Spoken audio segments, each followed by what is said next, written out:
특히나 사랑이란 건 감정의 영역이에요. 사람의 감정은 내가 컨트롤한다고 되는 게 아니라서 지금은 준비되지 않는 이별 통보에 멘탈이 바사삭 했더라도 결국에는 그 사람에게도 후폭풍이 온다는 거예요. 안녕하세요. 헬로우 열매의 열매입니다. 남자는 첫사랑을 잊지 못하고 여자는 끝사랑을 잊지 못한다는 말이 있잖아요. 마치 건축학개론의 수지 같은? 그런데 또 이런 말도 있죠. 남자들의 영원한 이상형은 new face다. 그런 것 같기도 하고요. 제가 아는 남사친이 있었어요. 이별하고서 몇 개월 동안 전 여친 못 있겠다고 친구들 붙잡고 울고불고 이별 후유증으로 밤, 잠, 일 아무것도 못하고 불면증 걸려서 헉헉거리더라고요. 그러다가 여행 가서 전 여친보다 더 예쁘고 착한 여자를 우연히 만나게 된 거죠. 그렇게 그 여자분과 연락하기 시작하자마자 불면증이고 뭐고 그렇게 잘 먹고 잘 자더라고요. 남자들은 이렇게 단순하기도 합니다. 사람 때문에 생긴 상처는 뭐 이렇게 사람으로 아물기도 하죠. 어쩌면 이렇게 단순하기도 한 남자들? 그런데 이런 단순한 남자들이라도 오히려 시간이 지나면 지날수록 후폭풍을 부르는 잊지 못할 전 여자친구가 있죠. 객관적으로 어쩌면 전 여친보다 예쁘고 착한 사람을 만났는데도 점점 더 그리워져서 결국 후폭풍이 오게 하는 그런 여자. 근데 그거 아세요? 그런 여자가 우리였을지도 몰라요. 헤어질 때 단호박 같아서 후폭풍이라고는 전혀 안 올 거라고 생각했는데 시간이 흘러 생각해보니 우리만한 사람이 없었다고 결국은 감정선이 터져버려서 후폭풍이 올 수밖에 없게 만들어버리는 그런 여자가 나였을지도 모른다고요. 물론 어쨌든 남자가 여자에게 이별을 말한다는 건 그 당시에는 나는 지금 너랑 연애하는 것보다 혼자인 게 좋고 지금은 내 인생에 너는 마이너스니까 헤어지자는 거죠. 익숙함에 속아 소중함을 잊고서 지금 당장에는 너가 나에게 소중하지 않다는 거예요. 근데 정말 중요한 건 이별 당시의 상대방 마음이 아니라 시간이 흘러서의 상대방의 마음이라는 거예요.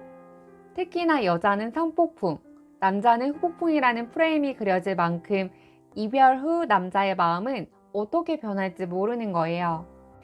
헤어질 때는 세상 확고하고 단호했어도 이별한 그 순간에는 세상 아무리 모질게 말했더라도 내 전남친은 절대 후폭풍 따위는 안 올 거야. 절대 연락 안 할 사람이야 했더라도 후폭풍이 와서 연락으로 이어지는 경우는 생각보다도 정말 많아요.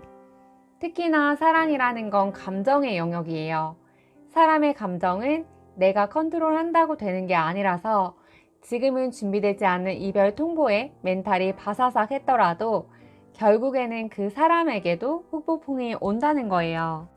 오늘은 헤어질 때 아무리 단호했던 남자였더라도 그런 남자에게 시간이 지나 결국은 후폭풍을 부르는 여자들에 대해서 알아볼게요.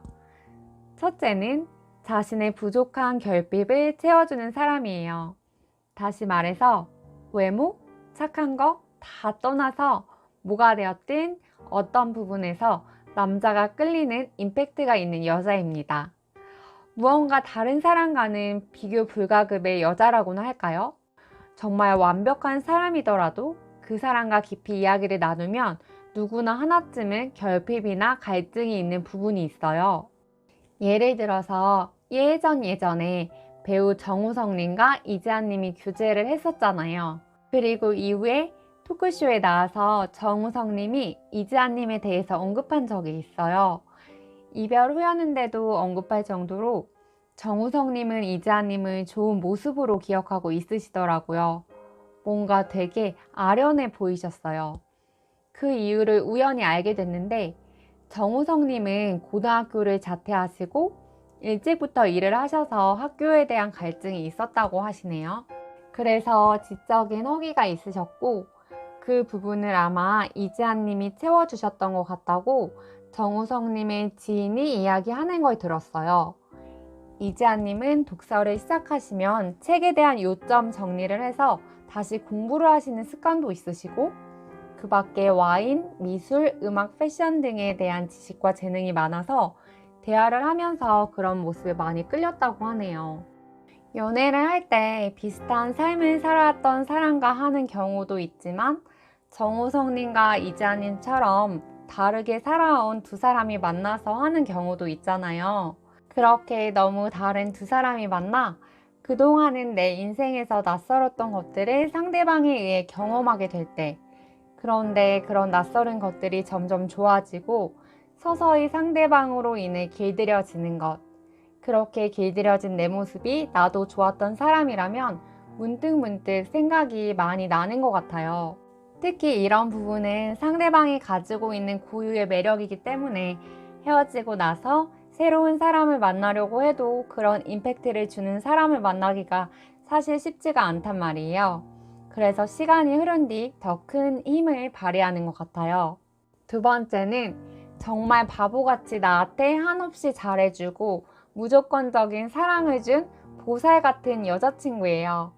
경제적으로든 정신적으로든 가장 밑바닥이라고 생각하던 힘든 시기에 만나 아무런 이유 없이 나 자체를 좋아해준 그런 사람 말이에요. 예를 들어서 내가 단발머리 좋아한다고 했더니 다음날 바로 단발머리로 자르고 오고, 매일 김밥 천국에 가도 나랑 함께 있어서 뭐든 즐겁고 행복하다고 하고, 뭘 해도 내 편이었던 그런 사람. 어쩌면 남자는 밑바닥까지 떨어진 상황이기에 왜 나 같은 사람을 만나냐고 자격지심에 모진 말과 행동을 여자에게 할지도 몰라요.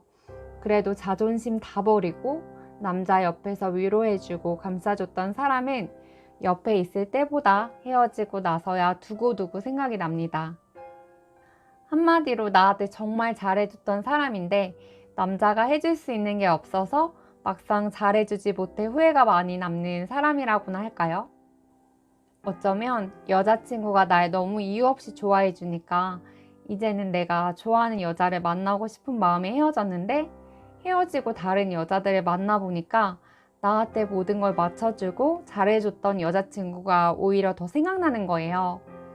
시간이 지나면서 이런 게 사랑이었구나, 사랑하는 방법을 알려준 사람이었구나, 이렇게까지 나를 사랑해주는 여자는 평생 다시는 못 만날 것 같다, 그런 사람한테는 아쉬움이 남고 후회라는 감정이 생기면서 후폭풍이 정말 세게 옵니다. 세 번째는 뭔가 모르게 끝까지 정복하지 못한 여자예요.